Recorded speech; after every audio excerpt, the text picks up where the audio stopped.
कहते हैं जब इंद्र का अहंकार 7 दिनों तक वर्षा तो बालक कृष्ण ने केवल एक उंगली उठाई और गोकुल को विनाश से बचा लिया। यही वो दिन था जब धरती ने पहली बार प्रकृति पूजा का उत्सव मनाया, जिसे हम आज गोवर्धन पूजा के नाम से भी जानते हैं। इस साल 2025 में कब है शुभ मुहूर्त, क्या है पूजा विधि और क्यों यह दिन हमारे जीवन से गहराई से जुड़ा है, जानिए दैनिक ज्ञान के इस खास एपिसोड में। जय श्री कृष्णा। सबसे पहले बात करते हैं वर्ष 2025 के गोवर्धन पूजा मुहूर्त की। प्रातःकालीन मुहूर्त सुबह 6:25 से 8:41 तक प्रातःकालीन बेला में रहेगा, जिसकी अवधि 2 घंटे 15 मिनट है। सायंकालीन मुहूर्त की बात करते हैं, दोपहर 3:29 से 5:45 तक रहेगा, अवधि 2 घंटे 15 मिनट की रहेगी। इस वर्ष गोवर्धन पूजा 22 अक्टूबर 2025 को मनाई जाएगी। गोवर्धन पूजा, जिसे अन्नकूट भी कहा जाता है, केवल भगवान श्री कृष्ण की लीला का स्मरण नहीं, बल्कि यह प्रकृति, गौमाता और भूमि देवता के प्रति आभार व्यक्त करने का पवित्र पर्व है। इस दिन हम समझते हैं कि प्रकृति ही हमारी पालक है और उसका आदर करना ही सच्ची पूजा है। यह पर्व ब्रजभूमि, मथुरा, वृंदावन, गोकुल, बरसाना और नंदगांव में अत्यंत धूमधाम से मनाया जाता है, जहां आज भी भगवान कृष्ण की लीला जीवंत होती दिखाई देती है। शास्त्रों में वर्णित नियम, शास्त्रों में कहा गया है कि गोवर्धन पूजा कार्तिक शुक्ल पक्ष की प्रतिपदा तिथि को करनी चाहिए, परंतु एक विशेष नियम है।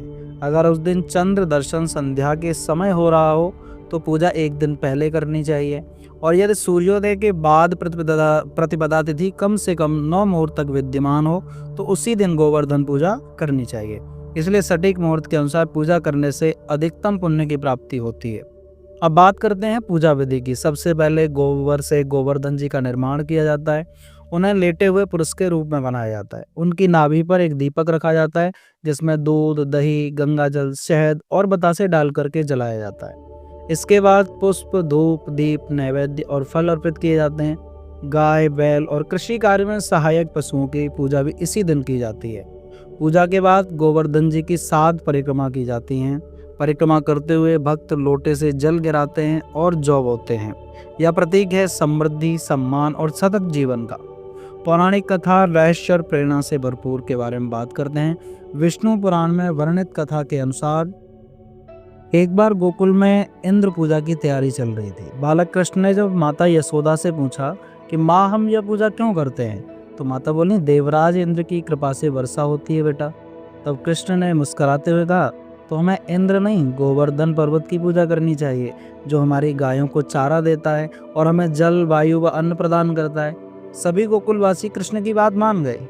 इंद्र को क्रोध आया और उन्होंने मूसलाधार वर्षा कर दी। तब भगवान श्री कृष्ण ने अपनी छोटी उंगली पर गोवर्धन पर्वत उठा लिया और पूरे गोकुल को उसकी छाया में शरण दी। 7 दिनों तक वर्षा होती रही, पर किसी भक्त को तनिक भी हानि नहीं हुई।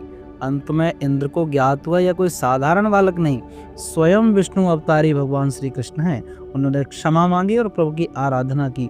यही वो दिन था जब से गोवर्धन पूजा का आरंभ हुआ। गोवर्धन पूजा के दिन अन्नकूट उत्सव भी मनाया जाता है। मंदिरों में सैकड़ों प्रकार के पकवान, खिचड़ी, पूड़ी, मिठाइयाँ और दूध से बने व्यंजन भगवान श्री कृष्ण को भोग के रूप में अर्पित किए जाते हैं। भोग के बाद यही अन्न प्रसाद बनकर भक्तों में बांटा जाता है। यह परंपरा हमें सिखाती है, जो अन्न हमें मिला है वो प्रकृति का वरदान है और उसका साझा करना ही सच्चा धर्म है। तो मित्रों, गोवर्धन पूजा हमें सिखाती है कि असली आराधना है प्रकृति का सम्मान और कृतज्ञता का भाव। इस पर्व पर केवल दीप जलाइए ही नहीं, बल्कि मन में प्रेम और विनम्रता भी जगाइए। अगर आपको यह वीडियो अच्छा लगा हो तो दैनिक ज्ञान चैनल को लाइक, शेयर और सब्सक्राइब करें, क्योंकि यहाँ हर दिन मिलता है ज्ञान, श्रद्धा और प्रेरणा का संगम। जय श्री कृष्णा, जय गोवर्धनधारी।